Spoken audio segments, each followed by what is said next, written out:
ఇక తేల్చుకోవాల్సింది ఏంటయ్యా అంటే తనేంటి జనంలోకి వెళ్ళాలా లేకపోతే జనం గురించి మాట్లాడుతూ కూర్చోవాలా అన్నటువంటి.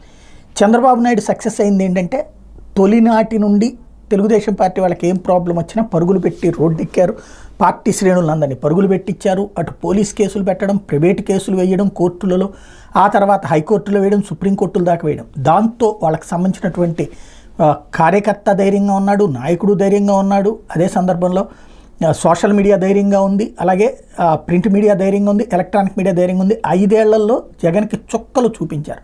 ఇప్పుడు జగన్మోహన్ రెడ్డి పరిస్థితి ఏంటి అంటే ఇప్పటికీ అన్ని దాడులు జరిగినా, అంతమందిని తన్నినా, కేసులు పెడుతున్నా, ఒక పిన్నెల దగ్గరికి వెళ్ళొచ్చారు, మన పులివెందుల దగ్గరలో ఉన్నటువంటి వాళ్ళ దగ్గరికి వెళ్ళొచ్చారు.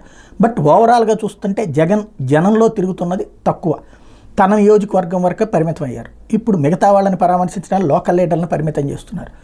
జనంలోకి వెళ్తారా లేకపోతే గతంలో ముఖ్యమంత్రి హోదాలో ఎట్లున్నారో అట్లాగే ఉంటారా, ఇది చూడాల్సి ఉంది.